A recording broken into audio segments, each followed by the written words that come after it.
Hello, this is Jen from homesteadtack.com, and I am going to show you how I tie a rope halter today.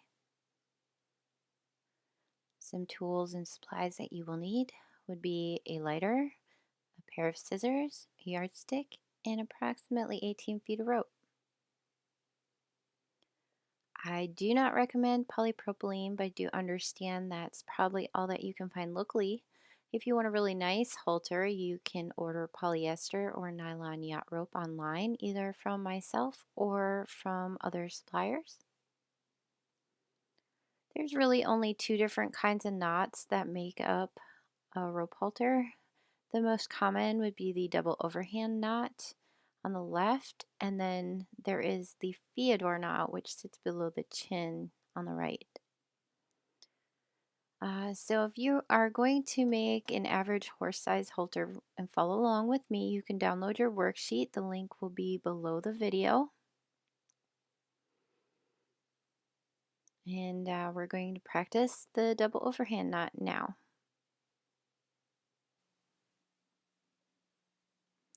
Okay, the first rope you take and you make a loop around your fingers. You reach into the loop and you grab the rope and you pull it through. Super easy. And you see how the loop now is on top right there? You're going to follow that rope into the knot with your other piece.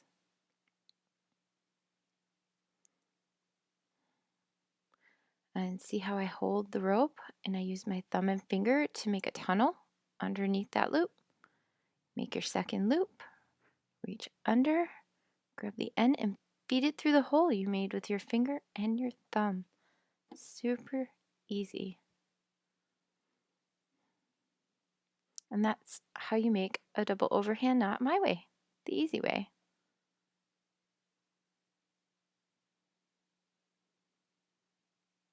Now we're going to tie the rope halter from start to finish.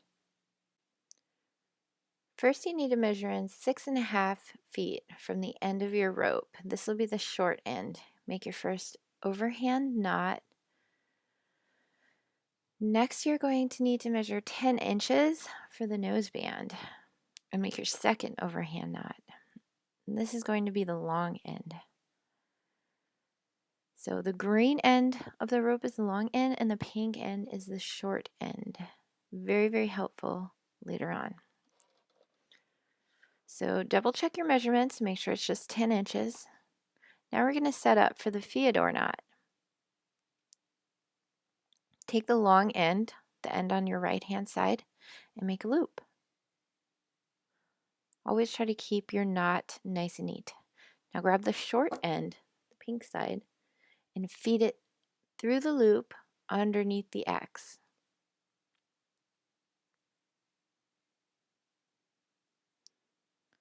So what you may see is the X and then the rope under it. So pull it down and grab the short end again. And what we're going to do is we're going to feed it under, over, and under, as you see here. Make sure you hold your work so you don't make a mess of it. Straighten out your knot. Now we're going to work with the long end, the green rope once again. Grab the rope through the hoop and bring it out the right hand side. Do you see the diamond shape that it makes in the middle? You grab your end and you feed it through to the top. I get a little bit messed up here, but it's fixable, so never panic. There we go. Okay, grab the other end. Do the same thing. Next, we're going to grab the noseband and feed it through that same hole. Do you see the loops on the right and left? Grab them in one hand and the other ropes in the other and pull gently, not too tight, or you might mess the knot up. Then work each rope one at a time. Congratulations! You've just done the Theodore knot, the hardest knot to tie in the entire halter, and you were able to do it easy peasy. Now we're going to work on the noseband. Grab the noseband in the center and measure 13 inches down. You want the noseband to measure 26 inches all the way around, so you got to divide that in half. Work each rope into the loops one at a time.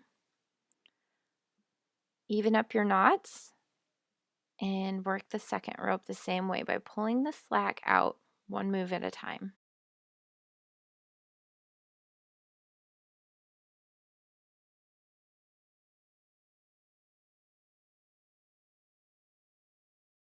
See how I grab the rope there with my left hand?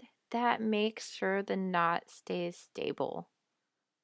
So you'll want to do that as well.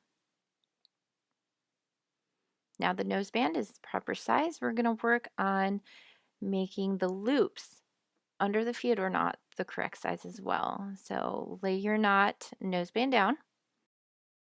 With the longest strand near you, we're going to work it, the loop down to 2.5 inches.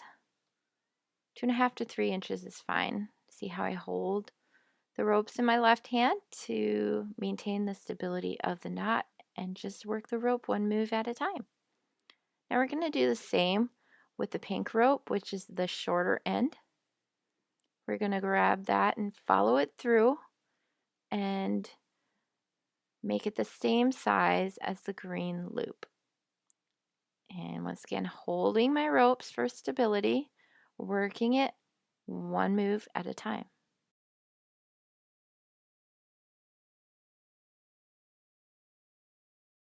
After you've snugged everything up and you're happy and it's nice and even, we're going to move on to the next portion of the halter, which goes underneath their chin. So with the long rope nearest to you, measure 6.5 inches. Make your overhand knot as shown before.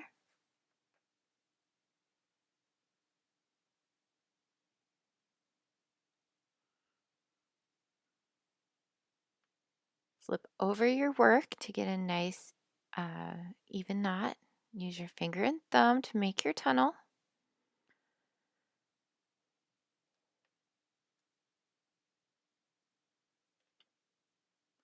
And feed the short end through the hole.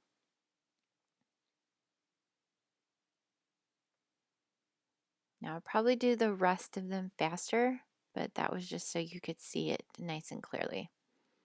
Now we're going to work on the piece that goes up from under the jaw to the ear. So working with the long rope, measure 8 inches. Make your overhand knot. Now you don't have to pull that rope all the way through because you would just end up feeding it back in like I did here. So you're wanting another 2.5 to 3 inch loop here. And this is where you're going to tie it over the horse's head. Okay, see how I hold the rope so that there's the loop for my thumb and my finger to make. And then I'm going to feed the working end through the tunnel.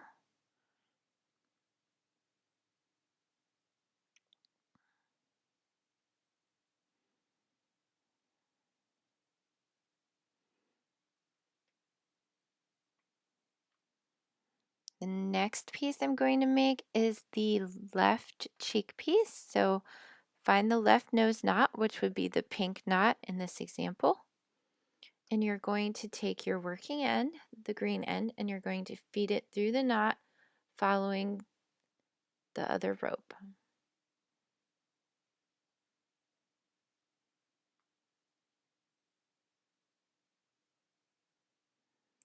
I always twist the rope so that it's laying even. I'll do it right here. See, twist it, okay, and measure 9.5 inches.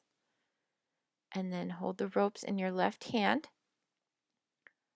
Make your loop. And then feed it through. This is going to give you a nice flat halter. It won't be all twisty. So pay close attention as we go through the video as to how I'm holding the rope in my left hand. Making sure your noseband is laying flat, follow the rope into the second noseband knot.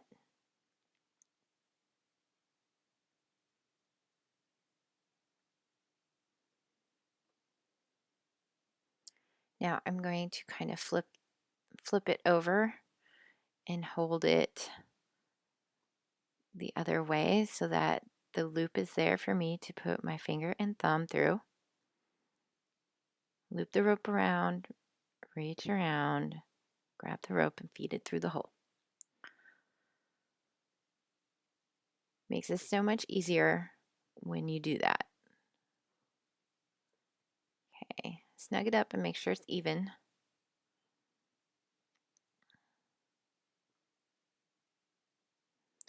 Now we're going to work on the other piece of rope that comes from underneath his jaw to the ear. And do you see how I put the green rope kind of on top?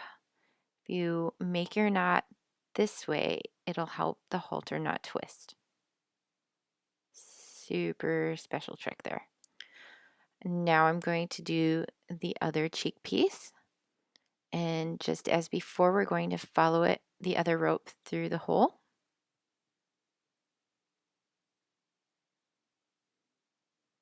And then you can either measure by evening it up with the other side or use your yardstick and measure 9.5 inches. But you want it to lay flat, so hold the rope like I do, make the tunnel, feed the end through.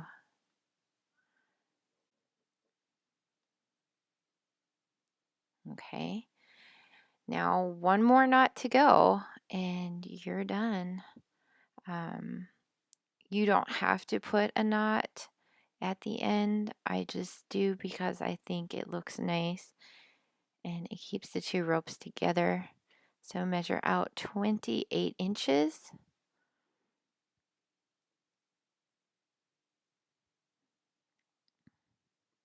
My rope was a little short, so I'm fudging it, but 28 inches is where you want to put the knot. Turn it over and make your double overhand knot.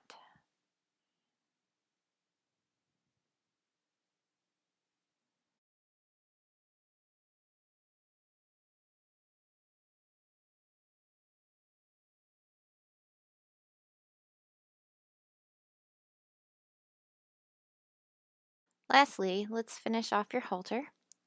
Cut off the rope close to the knot. And then we're going to take a regular lighter and we're going to fuse the ropes together so that they don't fray. Try not to burn it though, so just be careful. You want to melt it so that it's clear. It's also hot, so take care not to burn yourself.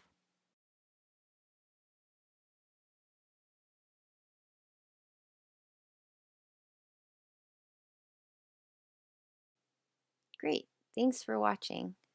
If you'd like to learn more about how to tie other rope tack items, go ahead to www.tackschool.com and get on the waiting list. You'll be the first one to know when I get other video tutorials done for rope halters, lead ropes, reins, bridles, and a whole slew of other things that I know how to make.